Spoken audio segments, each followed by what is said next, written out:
అన్ని రకాల వస్త్రాలపై up to 66% of. కోట గారు 4 దశాబ్దాల ఒక ప్రయాణం సినిమాలో.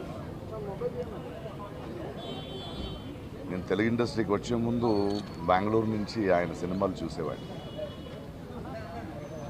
ఆయన తీక్ష్ణత, ఆయన ఇంటెన్సిటీ చాలా ఇన్ఫ్లుయెన్స్ చేసింది. ఆ తర్వాత వచ్చి 2-3 దశాబ్దాలుగా ఆయనతో పనిచేసిన అనుభవం, ఎన్నో సినిమాలు. చాలా విశిష్టమైన వ్యక్తి, అందరికి నచ్చడు. ఎందుకంటే నాకు తెలిసి ఎవరిని మెప్పించే ప్రయత్నం చేయలేదు ఆయన. ఒక అద్భుతమైన నటుడు. ఎందుకంటే ఆయనకంటూ ఒక అవగాహన ఉండేది, ఆయనకంటూ ఒక సటైర్ ఉండేది. పరిశ్రమలో మనం చాలామంది నటులను చూస్తాం, కానీ ఏదో ఒక డైలాగ్ రాసిస్తే దాన్ని అలాగే చెప్పడం కాదు. దాని వెనక ఆయనకున్న ఒక సటైర్ ఉండేది, ఒక అవగాహన ఉండేది. ఆయనది ఒక ప్రెజెన్స్ నాకు చాలా నచ్చేది. ఆయన ఎవరిని వదిలిపెట్టాడు. ఎలాంటి మనిషి అంటే, అనయ్య అంబేద్కర్ అనే సినిమా రిలీజ్ అయ్యింది, ఎందుకో జనాలు చూడట్లేదు అంటే, ఏం లేదు ప్రకాష్, అది ముందు అంబేద్కర్ ఒక కటౌట్ పెట్టారు, ఆయన అక్కడెక్కడో చేయి చూపిస్తుంటే అక్కడ వెళ్ళిపోయారు అంటే ఎటకారం కాదు అది. అలాంటి మంచి సినిమా చూడరు వీళ్ళు అనే ఒక ఆవేదన ఆయనలో ఉండేది. ఆయన నిరంతరంగా ఆయనలో చూసింది నేను,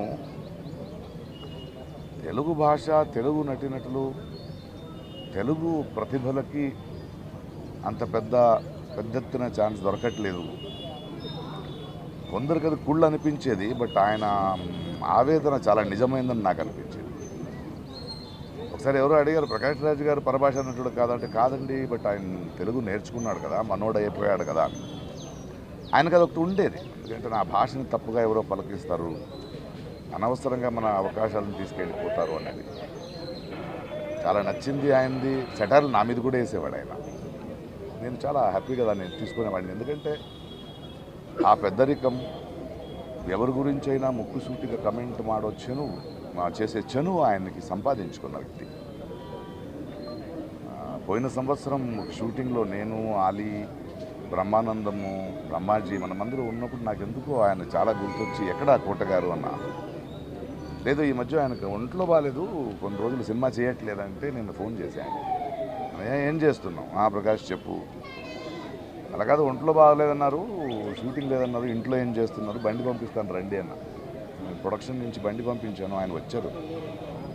వచ్చి సరదాగా ఆయన మన సెట్లో కూర్చొని మాట్లాడుతూ బ్రహ్మానందంగా అందరితో మాట్లాడి ఆనందం చూశాను. నేను ఫోన్ చేశాను, ఈవినింగ్ వెళ్ళాడు. ఆ తర్వాత కూడా 2-3 సార్లు నేను ఏదో అవసరం ఉన్నప్పుడు ఫోన్ చేస్తే మాట్లాడేవాడు. చాలా అద్భుతమైన నటుడు. తెలుగు సినిమా, తెలుగు జాతి గర్వించదగ్గ ఒక కళాకారుడు. ఆయన చేయాల్సింది, ఆయన పాత్రలు మనం మర్చిపోలేము, ఆయన సటైర్లు మర్చిపోలేము. తన జీవితంలో ఇంట్లో చాలా పెయిన్ చూసిన ఆ నొప్పిని ఎప్పుడూ బయట ఒక మెలోడ్రామాగా ఆయన వాడుకోలేదు. తనంటూ ఒక వ్యక్తిత్వం. అలాంటి వ్యక్తులు నాకు చాలా ఇష్టం. ఎందుకంటే అజాత శత్రువుగా అందరికీ నచ్చే బ్రతకడం కన్నా నేను ముక్కుసూటిగా మాట్లాడతాను, ఎవరైనా పట్టించుకోను అనే ఒక వ్యక్తిత్వం ఉంది కదా, అది చాలా అరుదు. అలాంటి ఒక అద్భుతమైన వ్యక్తి, అద్భుతమైన కళాకారుడు.